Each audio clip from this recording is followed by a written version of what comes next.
प्यार की गर्मी। रात का समय था, बारिश हो रही थी और हवा में ठंडक थी। अंश और सिया अपने छोटे से कमरे में बैठे थे। कमरे में एक पुरानी सी टेबल थी जिस पर वो चाय के कप लिए बैठे थे। दोनों की नज़रें एक दूसरे से मिल रही थीं और उस नज़र में एक अलग ही प्यार था।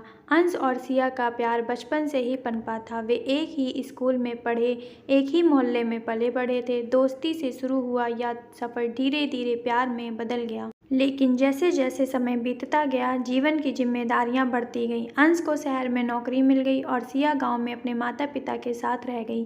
फिर भी उनका प्यार कम ना हुआ, बल्कि हर दिन बढ़ता गया। आज जब अंश एक लंबे समय के बाद सिया से मिलने आया था, दोनों के दिलों में एक अनोखी गर्मी महसूस हो रही थी। सिया ने अंश का हाथ पकड़कर कहा, इतने दिनों बाद तुमसे मिलकर लगता है जैसे दिल की सारी ठंडक मिट गई है। अंश ने सिया के हाथों को अपने हाथों में कसकर पकड़ लिया और बोला, तुम्हारे बिना हर दिन ऐसा लगता था जैसे ज़िंदगी में कुछ कमी है। अब तुमसे मिलकर दिल को सुकून मिला है। दोनों एक दूसरे के करीब आ गए। अंश ने सिया को अपने बाहों में भर लिया। बाहर बारिश की बूंदें खिड़की पर पड़ रही थीं, लेकिन अंदर उस छोटे से कमरे में दोनों के दिलों में प्यार की गर्मी बढ़ रही थी।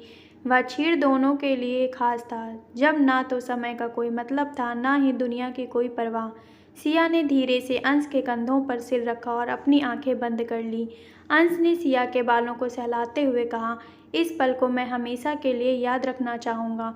तुम हो, मैं हूँ और यह प्यार की गर्मी है। सिया मुस्कुराई और बोली, ये प्यार ही तो हमेशा साथ रखेगा, चाहे दुनिया में कितनी भी ठंडक क्यों ना हो। उस रात उस छोटे से कमरे में दोनों ने एक दूसरे की प्यार की गर्मी में खुद को समेट लिया। बाहर बारिश जारी थी, लेकिन अंदर उनकी दुनिया में सिर्फ प्यार था और वह प्यार हर ठंडक को मिटा रहा था।